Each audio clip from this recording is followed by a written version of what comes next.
Isa sa mga all-around players ng veteranong team ng Philippine Air Force ang lefty spiker na si Ana Camille Abato. Ako yung isang player na kahit saan mo ako ilagay, tatrabaho at tatrabaho ako. Nakilala siya sa FEU bilang MVP at UAAP champion sa beach volleyball noong season 71. Yung sa beach volley, parang gusto ko ba ma-experience yung maglaro sa buhangin. Interesting. Tapos naka two-piece. So hindi ko pa na-experience. Para rin naman sa akin to para makapag-aral ako, makagraduate ako. Kakanang balikat! Ta! Kaliwang balikat! Ta!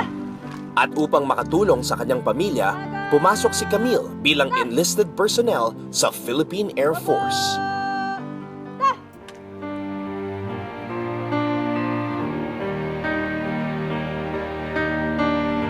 Broken family po kami.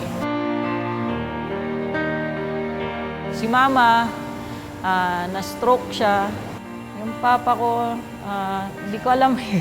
Pero nandun lang siya sa tabi-tabi. 18 years na nawala, kaya ko nang panindigan yung sa family ko, tsaka yung support ako doon sa mga kapatid ko. Natanggap ako sa Air Force, tsaka ako binalikan yung volleyball para matulungan ko lang yung mga kapatid ko, mapag-aral ko sila, para masuportahan ko si mama dun sa mga medicine na inano sa kanya ng doktor. Si Ate Camille po, siya na po kasi yung naging tatay namin, tsaka nanay po.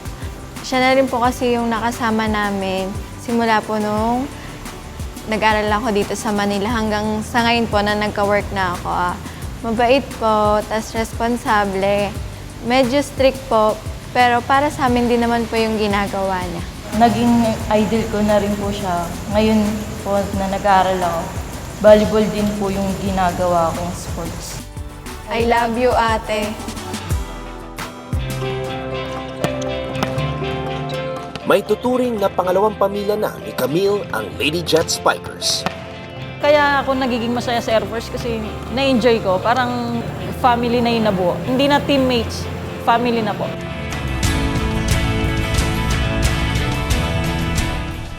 Meron pa akong gustong malaman regarding sa Air Force. Ano ba yung totoong Air Force? Ano ba yung totoong sundalo?